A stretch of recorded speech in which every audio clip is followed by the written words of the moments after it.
Hello, Stuart, the unrepentant atheist here, and we're going with another clip today. We've got the legendary Joe Zamecki here and Don Baker. So let's try this video and see where it takes us. We have David. Hello. Hey, how you guys doing? Good. How are you? Oh, pretty good. Yeah, I was just wanting to know if you guys knew that atheism is actually a tool to bring you closer to God. Oh, really? Really? How does that work? Well, it actually works, on the fact that how Christianity and most actual religions are based as far as belief and faith is where it becomes apparent, is when things happen for you. What things? What things? Good or bad. So what difference would a God all make? All things relevant. It's kind of like a lot of rape victims become lesbians, or kids that are molested become homosexuals. And because of your religious, I feel because of your religious abuse, and you were forced to do something. And I have no religious abuse in my past. This is the amazing thing. This is just such a wild, absurd call. A lot of I've heard Christians say, "Oh, well, you just didn't."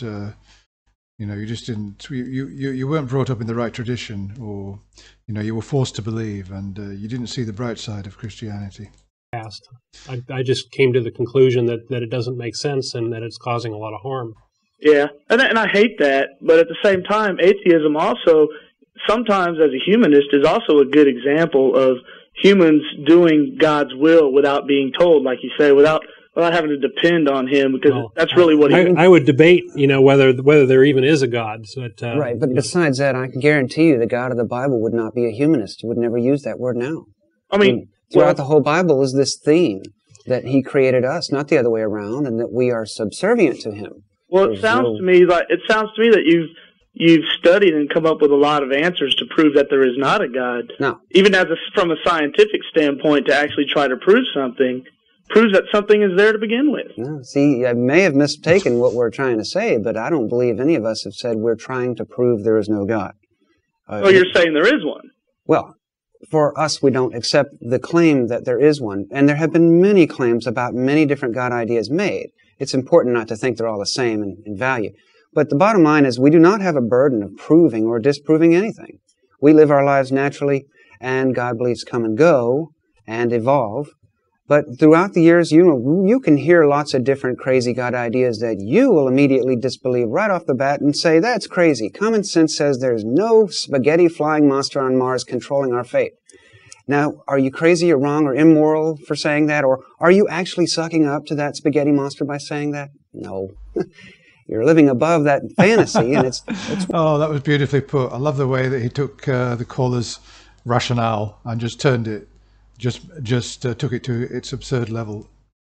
One thing, if you like to go to the movies and watch that sort of thing, that's a great place for fantasy. But in the real world, we adults eventually discover the important things are what are real.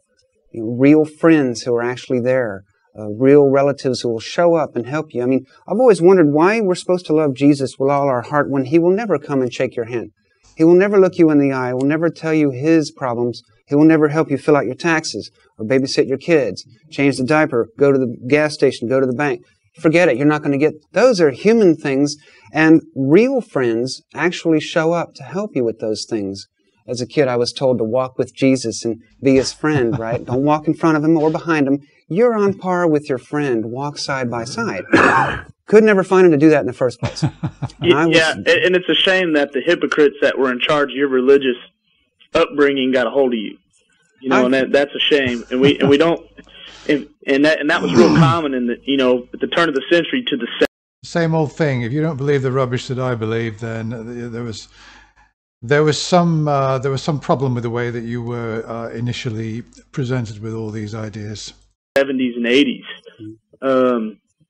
where there was, like, when you have small towns where everybody believed the same way. If you didn't, you were alienated from that group. And Jesus and God do not believe in alienation. They are actually holy. You will need to read John 3:18, not 3:16. Move a little. Everybody says John 3:16. Yeah, Continue that's and true. read to John 3:18. Jesus was absolutely divisive about religion. Make no mistake about it. He did not say everybody's invited regardless of your beliefs. No way.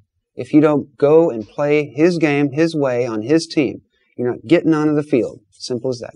Do you believe I love the way he puts that. That is just, that analogy with football is just absolutely perfect. Jesus existed? No, I mean, it's a character in a book of mythology. I mean, there may have been lots of people named Jesus a long time ago, maybe even that part of the world, but the son of a god, no. Right, dude. Now, so you are a firm believer in what, the theory of the Big Bang, or we could all be a bunch of people, worshiping Collier's Book of Encyclopedias on the Big Bang. So he's really, he's really setting out his worldview there, that it's either science or religion. Theory. I don't know why you have to worship anything. Right. Well, Exactly. you're confused about worship. It's your own man becoming, actually believing that he is God is the downfall of man. Well, who would want to be a god, though? Certainly not me. That's not a noble pursuit at all. I don't think anybody's a god.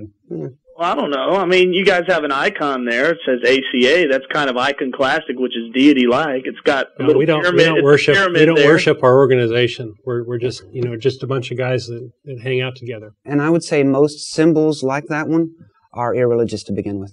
Well, it's kind of almost like a cross if you look at it. I guess if you want to look at it that way, but there are lots of symbols out there, and we've chosen one, and we are not religious. I guarantee. Can we join you guys if we want?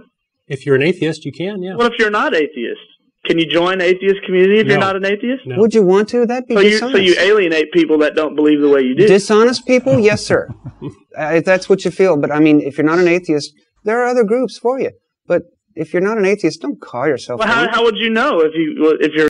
Well, he's got a point there. Christian churches, they will take you if you're an atheist, because obviously they'll want to convert you, and they'll take your money too. An atheist, you're not anything. You don't claim atheist, or is that the fundamental part of who you are, or is you being? Well, I forgot your name again, but John or David? Are you David? Or Joe and Don. Are you atheist first, or are you David first, or John? Or I forgot your names. This is a debate that I mean I agree and disagree with a lot of things you say. It's not the most important thing in my life. No. Huh? Being an atheist is not the most important thing in my life. Well, that's a good comment. See, I like that about you. Good. Okay. No, we're not obsessed. Anything with this. else? Well, so if I want to join, I mean, does it cost any money to join the AC? We have membership fees, and you have to have a pledge of being a non-believer. A pledge of being a non-believer, Right. and how much is that fee? It's $24 a year. 24. That's not Yeah. bad. That's cheaper than tithing. Yeah. So I guess if you're a cheap non-believer, you can be an atheist. Yeah, we don't have any, pipe organs and stained glass windows to buy and all that. So. Right. So Yeah, that's a good point. The village church that I used to frequent when I lived in a village, I mean, just used to go in as part of the community and everything. Oh my God, they only had 60 people a week coming along on Sunday. You should see how much, you should understand how much money these people spend maintaining the church. I mean, the lead roof was stolen, and it cost them about, I don't know, several thousand to repair it. The pipe organ, I don't even want to begin to talk about how much money that costs to maintain. It's just unbelievable. And they've only got 50, 60 people a week coming in, donating, I don't know, a couple of pounds each. They rely a lot on money from, other organizations, and it's just amazing how much money it all costs. But I'm digressing. So I thought that caller was a bit silly, really. Bit of a silly fool. But however, to hear Joe Zamecki, I thought it would be worth showing you that clip. I thought that, it's a shame that he was not on more often in those days, but it's great to hear him. Okay, guys, let me know what you think of that. I'll be back soon with another video. Thanks for watching.